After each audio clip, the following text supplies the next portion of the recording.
Beyond the Fairway. Come on, man. You know what it is. By now, you're home for all things swag and golf. We go beyond the scores and highlights and give you that real talk, that beyond the ropes talk. Right here, coming up this week's episode, Bubba Wallace, man. Well, I don't know how we got Bubba to pull up and stop by, but I'm excited to get into it with Bubba. Yeah, this was probably one of the longer pit stops he ever stayed and had a conversation with us, which was a great conversation. Can't wait for everybody to tune in. But I'm still a little bothered today. But go ahead, bro. Continue. Oh, here we go. Now we got to unpack. You can't just intro that you're bothered, Will. You know we're gonna have to unpack this. Why are you feeling some type of way today, Will? It's just Tiger, man. Doug, I really don't want to talk about it. Just Tiger Woods. See, Will, do I have to pry it out today? Like, it's what's wrong with Tiger, man? The world is at a fever pitch with this Tiger comeback because he's coming back from coming back and from a comeback. Like, I can't stand his ass, bro. I love him so much. I can't stand his ass.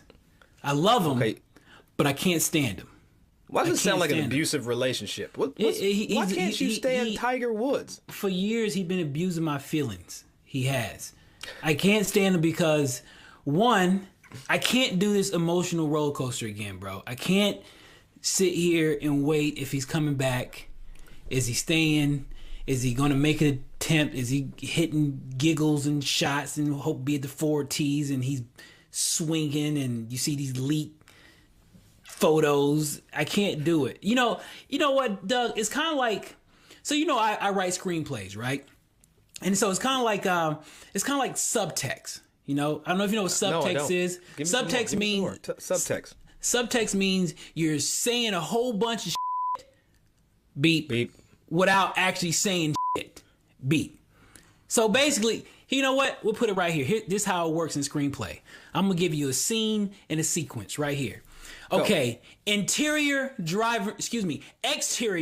driving range, day. Action, Tiger Woods is swinging a golf club. Face to ball contact sound as pure as ever. Divots are straight and they're shallow as if he is on the eve of a major championship. His friend is looking on. His swing consultant is looking on. The guy holding the camera, and there's a tracking device. Okay? Cut to Hero Press Conference Championship. The Hero Championship World Challenge Press Conference. Reporter asks, Tiger, when is the target date for your next tournament? And Tiger says, I don't have a target date. Right now, I'm just hitting golf ball for hits and giggles. I get what he's doing. So the subtext is, you have a track man, you have people looking on, you're on the back of the driving range, the balls, you got a teaching basket on the back of the driving range, and it's coming across as if you were grinding. But you going to tell me at the press conference, you just hits and giggles? Come on, man. I can't do this no more, T-Dub. I can't. Tiger Woods can call me right now and be like, hey, man, let's talk about golf, and I want to tell you about my comeback. I'll hang up on his ass. Because I can't do this no more. I got young kids. He's not going to answer the question anyway. That's true. Tiger is the king of... He like in the Matrix.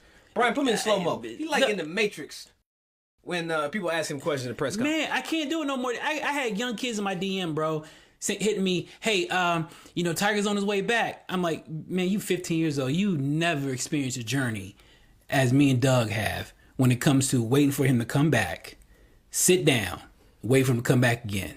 I'm done, bro. I care about Tiger Woods, the caddy. How's Charlie doing? How's his game? Is he there for Charlie? Is he giving Charlie good reads? But as far as Tiger Woods, the player, I don't give a damn. Wow. I'm done with him. Well, okay. I'm done. Okay. But I love him though. I love him. I wish I love father son. I'm still refreshing on all his social media outlets. Just hope we're getting some more pictures and leaks. But I'm done with him though. I don't care no more. I'm done. Move on, Doug. Let's get into this interview. Wow, I am just getting bossed around like it's my wife talking to me today. All right, well, without further ado, we are going to catch up with a NASCAR Cup winner. Make sure we say that right. Not a Cup champion, but a Cup winner. A couple times. I think we both messed that up. But hey, It's that time, Will. Let's go Beyond the Fairway with Bubba Wallace. Beyond the Fairway podcast, Dougie Fresh, Will Lowery, Bubba Wallace is in the building. Bubba, what's happening? Hold on, dog. Hold on. You gotta do a better introduction. You got Cup Series winner, That's Bubba right. Wallace. Don't, bro. We're gonna put that on the front, Will. You know what I'm saying? It don't matter. You We just bring can't the say energy. it ain't just Bubba Wallace. I mean, it ain't just Doug Smith. You gotta say. You gotta He's say like something. Beyonce of racing right now. You can say just Bubba Wallace, and it's like people know who we talking about, man. Beyonce. I mean, She's way prettier than this guy, so don't do that either. I don't know if I give myself Beyonce. I do it all over again because I done fucked it all up. All right. Nah, keep that. We keep that. All right. So we're in the off season right now, right, Bubba? Yep. About 3 weeks ago. 3 weeks ago. So how does it feel? Being in the off season last year, it has to feel a little bit different from being in the off season this year, given the fact you're a cup champion or a cup winner. Cup winner, yeah. There's a difference. People will take your words and run with it. They call me the cup champion. Easy now. Absolutely. No, it definitely is. Last off season was a lot going on. We had now announced our deal with 2311 fairly late in the season last year. So all is good. Haven't been as busy this off season, but I've gotten some shorter work done. So I'm sore at the moment. I'm in current rehab situation. So things are definitely different, but all is good. I'm on track and I'll be ready to roll when the season comes around next year. But more importantly, Bubba, your golf season is now gone. Like, hold on, this is a golf conversation. Shoulder's messed up. What's going on with the shoulder? Yeah, that's I'm more bummed about. It's sad that I'm saying this. I'm more bummed about missing out on golf than I am about getting in the car. I was able to capitalize my last round of golf.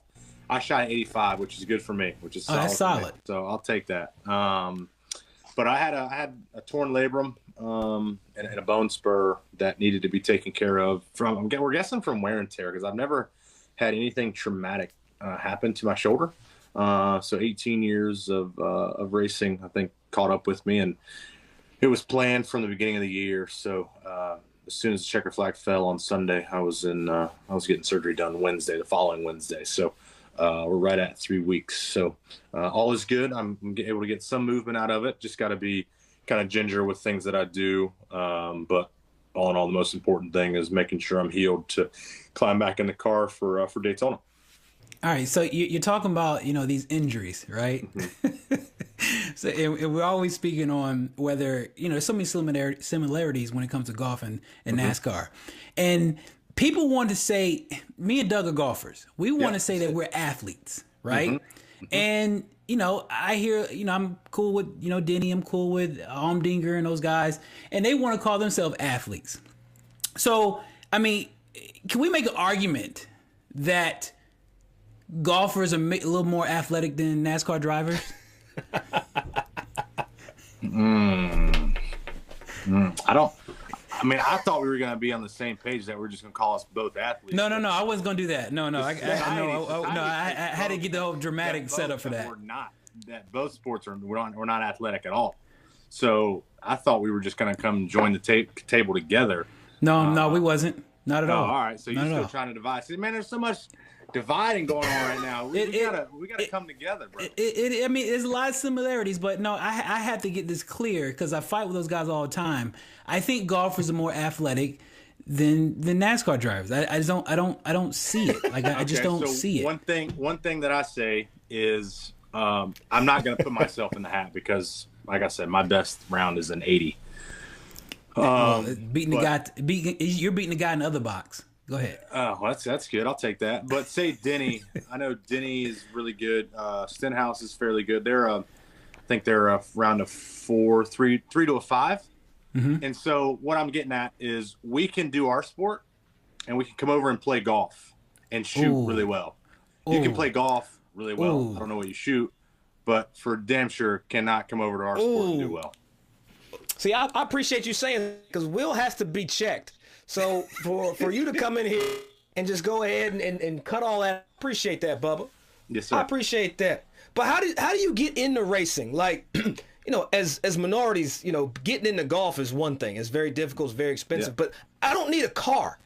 How happened? How did Bubba Wallace get all that starting out? Well, hell, golf is very expensive. You're right. And so I'd say with the technology in golf clubs nowadays, it's borderline almost the same to buy a go-kart, the pricing of these new golf clubs. So unless you go like the PXG route, then you can buy like a couple go-karts for that amount of money. But yeah, they're both expensive, both very hard to get into. The hardest thing is knowing where to start with NASCAR, because like you said, where do you start? And it's so underground. It's so, not mainstream, the way to start out in go-kart racing or quarter midgets. You have to know somebody that knows somebody and know where the shops are. And there's not many racing shops around and local racetracks around. So you have to do a lot of research. So yeah, it takes a lot of effort to find out, just how to go get a go-kart or a quarter midget. And once you do that, then it becomes a little bit more easy. You start the networking process. You start your deals with not negotiating, but networking with people to like who's the best engineer or the mechanic to go with, and what racetracks are the best, what has the best competition. It's kind of a snowball effect. But getting started, you definitely have to call people that are kind of in the industry, that know some little inklings of what may be going on in your surrounding areas. So once you start, it's a slippery slope because you get sucked in really quick. One of the things I find interesting when it comes to golf and NASCAR is these two sports, more than any, are about sponsorships, right? And, I find it, when you talk about the NBA and baseball, it's all salary cap based and, they help you on your journey. But, I want to talk about how was the sponsorship journey before you became part of 2311 Racing? Man, it was a struggle. We always, we had some good partners come and go, come and do some part-time deals, but it takes a substantial amount of money to compete, especially at the cup level. So we would have some big name sponsors come in for 1 or 2 races, but 36 races out of the year, we would, before 2311, we were looking for 20 to 25 races to be sponsored, and that's millions and millions of dollars. And so it was always a struggle. And when you don't have the correct funding and resources, then you're lacking on the manpower, you're lacking on the equipment, you're lacking on everything to be the top dog. And so that's a struggle, and you have to make the most of that. And so ever since joining on 2311, having partners want to be a part of our process, having DoorDash come in for their first time and their first year was huge. Them stepping up in a massive way.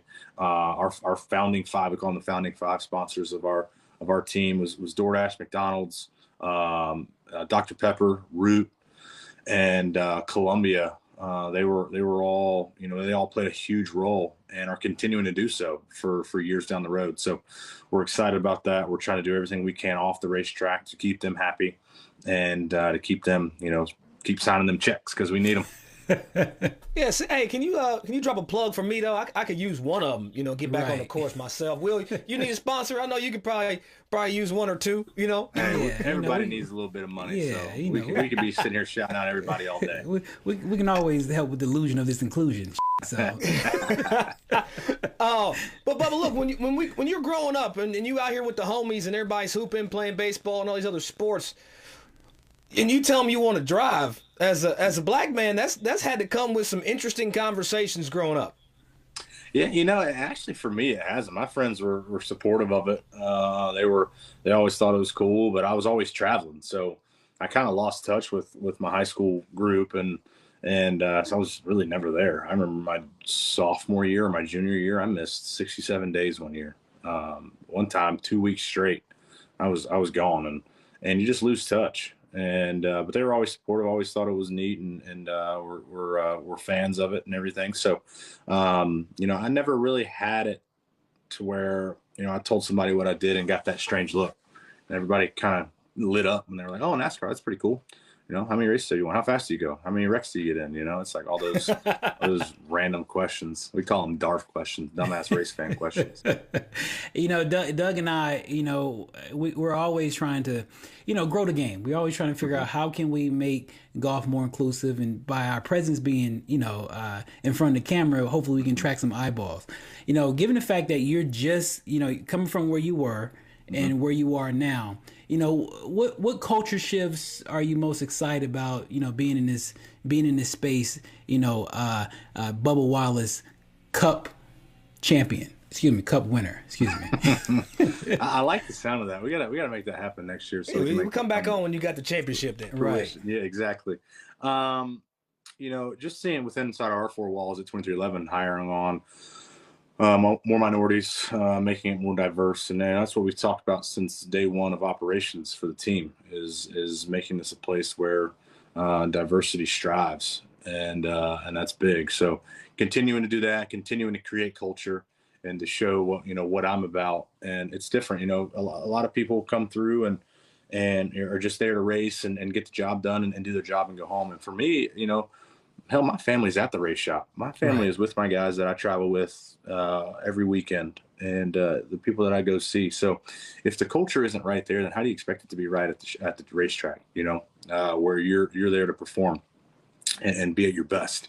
I really strive on the relationships that I have with my team, and that's very important to me. And so showing them that, hey, at the end of the day, I'm the one that might be on camera and making everything kind of go in circles, or ovals, I should say. But we're all in this together. We're all the same. We're all human beings. Let's make the most of it. And there will be more eyeballs on us because of the scenario and the situation that we're in. So don't let that, take you away from getting your job done or what the main goal is. I'm not here chasing cameras and likes and stuff. We're here chasing wins and trying to be the best that we can be, because when that happens, this whole sport's going to change. And just like it changed at Talladega, we got to keep doing that. We got to keep showing the world what we can do. And so that's why it's big for everybody to be on their game and to be there. And then it'll eventually hopefully trickle through, our whole sport to show like, hey, this is in and it's really cool. So what are you doing off the track, though, as it relates? I feel like, and forgive me, I'm not the most well-rounded when it comes to NASCAR. And, I'm going to come next year in Phoenix. I'll be there. But okay. I feel like you have to educate. Just like in golf, we've got to go out into the community, have people, and bring them in. Do you feel like, as the only minority that's driving right now, person of color, do you feel that onus too? It's like, yeah, I got to win, but I also got to be out here in these streets getting people to the track and behind the wheel. Yeah, it's definitely race adjacent for sure. Yeah, the conversations that I've had with myself and NASCAR and getting us into the urban markets has been good. It's been positive. We need to start getting some traction on that, because that's the markets that need it most. I mean, we're racing right there in the heart of Richmond when we go to Virginia, and you're pulling through so many African American communities there. And I'd say some of them are coming to the races, and but we need more, and we need to figure out, why are y'all not coming? Or I mean, the racetrack is step out your front door and bam, you're in the racetrack. That's how close it is.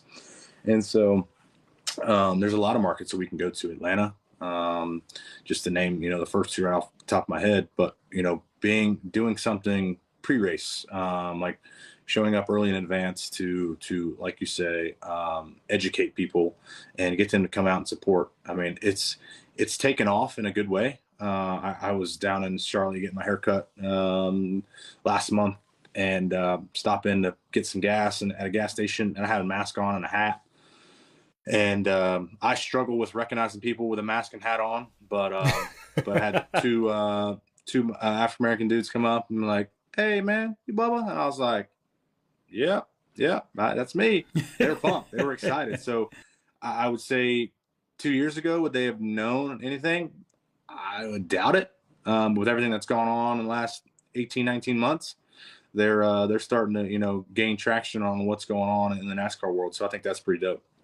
Man, dope. Too dope. So, I want to talk more about, this foundation you got, Live to be different. Mm-hmm. Live to be different. So tell me about that. Cause you and Harold had like a I didn't get invited because it was right in my backyard. I live right behind Providence Country Club. So I'm a little upset about that. But I don't know what I got to do to get invited. But hopefully next year, I know somebody.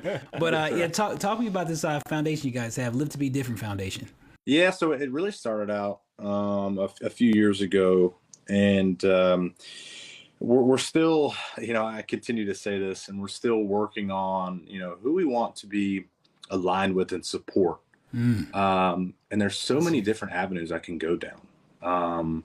Right now it was all about, right now it's all about helping the underage youth and the underprivileged youth get opportunities, not necessarily in NASCAR, but whatever they want to achieve. Absolutely. And making them feel comfortable, because Live to Be Different. We're all different. We might all look the same.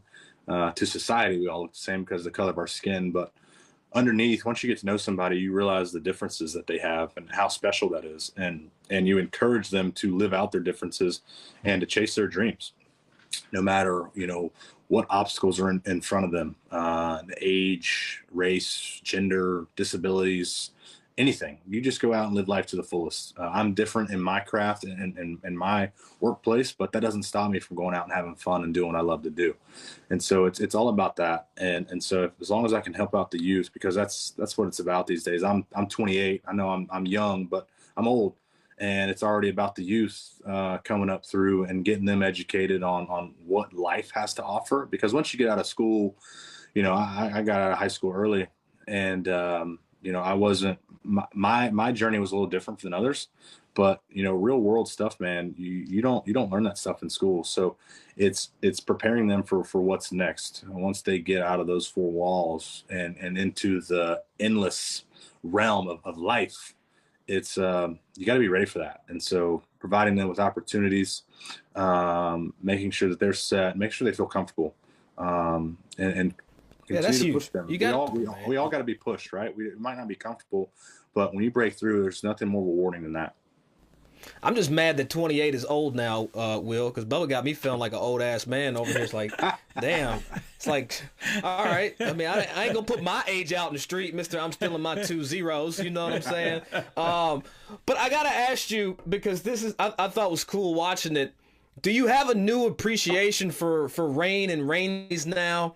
Because you did get that W. I saw you underneath the awning, and it was lit though as soon as you got the word. Yeah. No, rain at the oval tracks is never a good thing. Honestly, that whole week, it didn't look like we were going to get the race in at all. I was actually talking about this in an interview I did yesterday, about the probability of racing was like 10% from Monday, Tuesday, Wednesday, Thursday. Damn. And it was like bizarre. So when we were like climbing in on Monday, it was almost like, dude, what are we doing? Why are we climbing in? We're not going to race. The track was still a little wet. I think we rode around for 8 to 10 pace laps. And then they were like, all right, track is good. Get ready to go racing. So it's like, all right, well, we'll see how many laps we make. Well, it ended up going not all the full distance, but still, I think, rain races are never fun because it just puts a damper on everything. But when you're in the right spot at the right time and the race is official, I enjoy the hell out of it. But it's funny, Bubba. I feel like me and you in the same boat because I won my first mini tour event on a caution. No, I'm just kidding. But no, I won my first mini tour event like on a rain delay. I'm waiting, but my thing is I was praying to God that it keeps raining. I'm like, God, if you love me as much as you say you do, I need it to dump. And so when the officials came in and said I won, I'm like, I get it. But I'm curious to know, what was your thought process while waiting? Did you go there and think like, man, I hope it keeps raining, or were you in the mindset, I'm prepared to go back out for battle? I was both. I was honestly majority on the side of I'm ready to go back out because I knew our car was fast. And I told myself, as long as we're here in the same spot, I think it was 77 laps to go, 77 laps later, make sure we're in the same spot, we'll be just fine. Because I told myself on Thursday or Friday going into that weekend that we were going to win. And it wasn't the, hey, we're going to win today. It was just simple as this is the weekend that it's going to happen. And that was it. It was a feeling that I've only had twice in my career, and 2 times I've won and capitalized on. Once in 2013 and then Talladega this year. And it's crazy. I've won many times in between now and then, but I haven't had that feeling. And it was just we're going to win. So when it rained, or at the start of the race and throughout the race, plate racing is so chaotic. You can go from first to last to first in a matter of 3 laps, but there was times where I was riding around and it got kind of close to the end and the dark clouds were around and I was riding around 20th or so. And I'm like, this isn't what I told myself on Thursday. This isn't, what's happening. And then all of a sudden we kind of marched forward and we're leading. And when the rain came out, or when the caution came out, it wasn't raining just yet. It maybe had just sprinkled a little bit. And I was like, rain like hell, baby. Come on. Jokingly. And then all of a sudden my spotter was like, it's raining like hell on me. And I was like, oh, all right. Cool, perfect. And so, part of me was like, rain, because we're past halfway. We're official, like rain. Like, that's cool. I'll take it. There's been plenty of races that have been called due to rain delays that have been official. And so I was just so happened to be lucky enough to be on the right end this time. And but yeah, I was ready for both instances, for it to rain or to get back going. So now that you got that victory in the rain delay capacity, now are you ready for that victory to go across the finish line without any type of weather inclement or what have you? Yep, no doubt. I put an asterisk beside that win because of the rain, and so I want to go get one of those wins. See, you knew I was going to ask you that, Bubba. Yeah. You knew I was going to ask. I was coming. Yeah, of course. I was like, yes, you put that there. It's like, dang. That paycheck way the same though. You're right. You're right about that. But it's just like, man, I want to get one in the full distance for sure. So I'm blessed and fortunate enough to have another opportunity this year with 2311. So I don't see why we can't go out and get it done. So does that come with a membership to Grove? Like you own the team with Jordan. He owns the team and Denny. Like, do you get the membership now? Like, can you just pull up to Grove 23 and be like? I can't just pull up because it's down in Florida. I got to know somebody that has a plane or go down there somehow. But people got but yeah, I've put that inquiry in. Like, hey, we need to get down there. So unfortunately, I can't go down there now. Right. But we're gonna try to plan out something around Daytona since we're down in Florida. Make it all right. Yeah, I sure can't wait. I sure can't wait till I'm down there with you guys. Oh, it's gonna be so fun. No doubt. You'll be on the plane ride too. Hey, Bubba, before we let you go, I do want to ask you, with the backgrounds of NASCAR and golf and being aware of both, is there anything that golf can take from NASCAR as they look to diversify the sport, or is there anything that NASCAR can take from golf, from your vantage? Man, it's all about storylines, right? Who's top of the leaderboard, who's in first at the moment. Our sport is so long, like a lot of people probably don't tune in until the finals on Sunday for you guys to see where everything's at. You obviously have your diehard fans that watch from Thursday to Sunday, but man, usually it's just tuning in. So how do we get people to be excited the whole length of our races or our golf matches? So I think we could both do some collaborative work and figure out that, because our races are long, and I would say golf is long too. I know a lot of the players on the tour are talking about how long it is to play around. What players on the tour? Hold on, who you put something on quick? Go ahead. I don't know exactly who. I've just seen.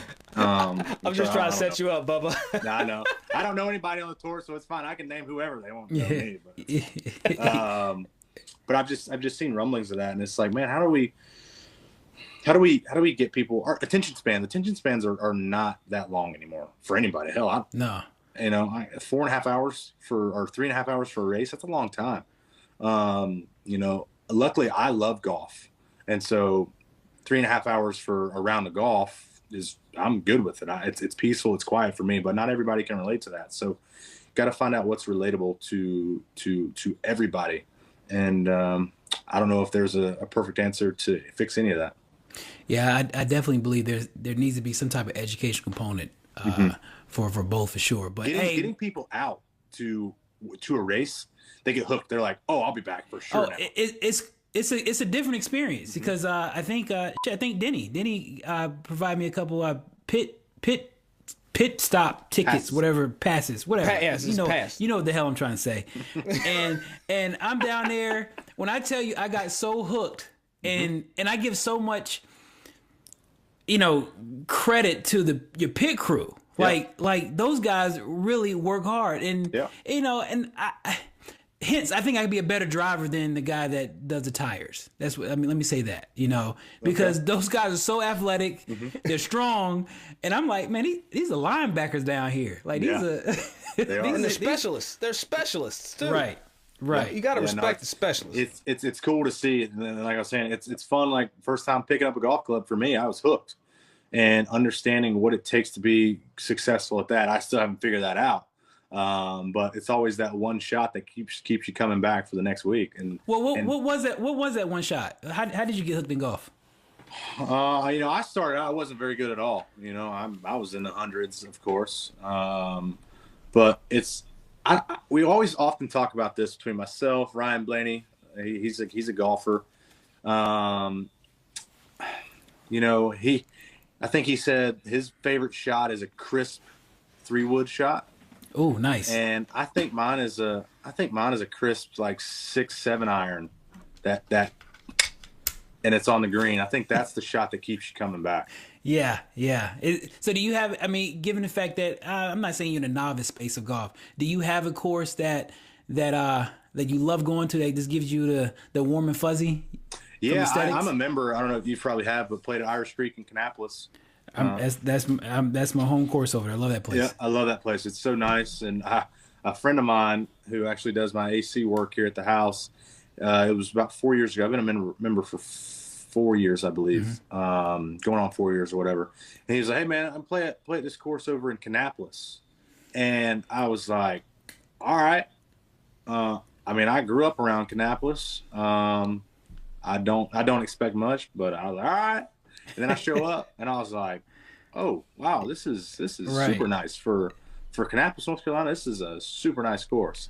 And I immediately signed up and enjoyed it. I had plenty of people out to enjoy the round as well. And they all have the same feedback for where we're at in little town of Kannapolis, North Carolina. To have a golf course like that is really nice. Yeah, so, it's definitely. I've been there for a while. It's definitely aesthetically pleasing to the eyes for sure. Yes. Hey, but before we let you out of here, man, we ask everybody this question. Yeah. And, I hate to say it, man, this is probably the first time you ask a question like this, especially surrounding golf. Right. So what we do for every guest that comes on, we ask, give me your rap foursome. So if you were going out to play a round of golf, dead or alive, who would be your rap foursome? It can be anybody, present, current, it doesn't matter. Who would you pick? I would go with Biggie. Wayne. Ooh.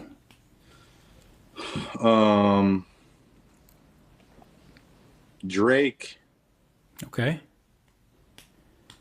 And I'd have to put my fourth at probably Kendrick. Oh. See, that's right, lyrics. You got a car when you are driving, like you got cats just banging in the car. I said you got any of those cats just banging car when you're driving on the track? Yeah, no doubt. I wouldn't just name them just because I know their names. I'm talking about specifically in the car though. Like I'm playing. Hey, the grocery store car. See, Doug put you in the category that illusion for inclusion, dog. I don't know why he tried. This is what I don't know gotta why deal he with. doing you like that. Hey, Bubba, if I know any people that can help you with your golf game in that Charlotte, North Carolina area, I'll let you know because I'm not sure there's one nearby that can really get you right. So I'll let you know, man. Stay tuned to your emails and your Twitter feed. You can read in between those lines, brother.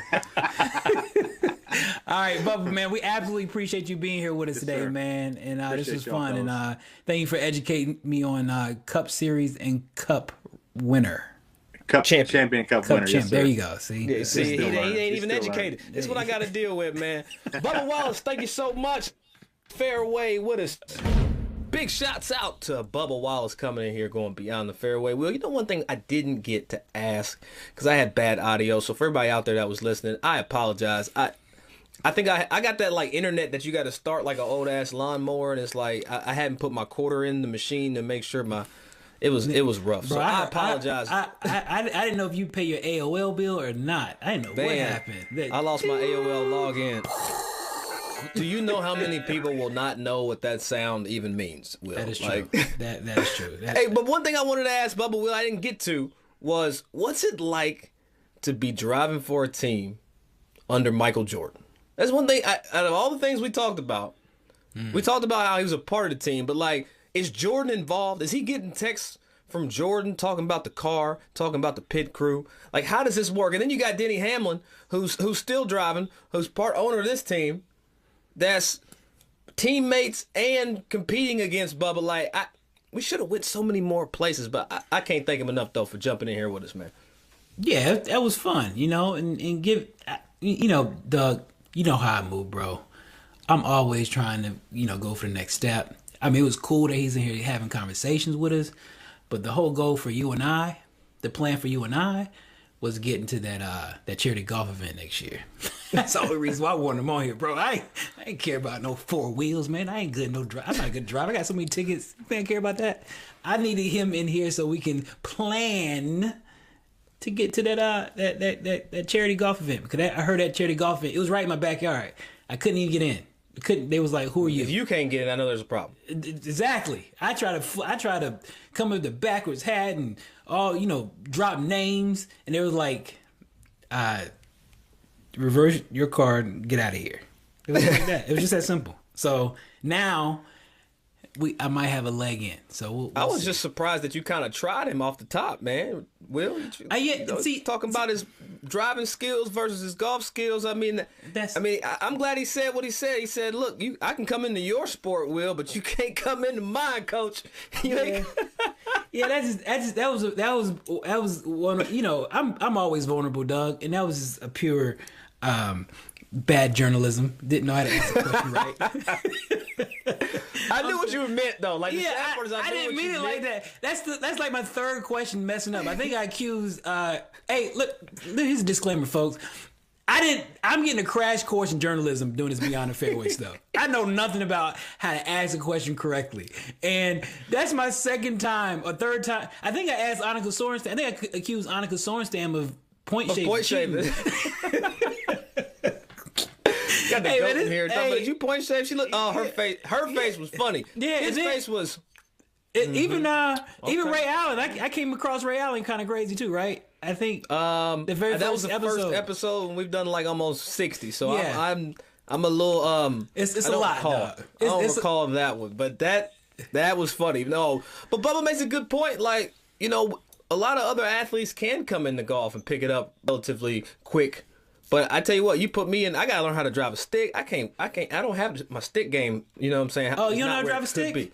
I know how to drive a stick. I'm not proficient at driving a stick. God put me on a hill, it's not cracking. I'm gonna tell you right now. God rest her soul, my mama taught myself and my father how to drive a stick shift. My first car was I'm really about to date myself, was a 92 Pontiac Grand Am stick shift.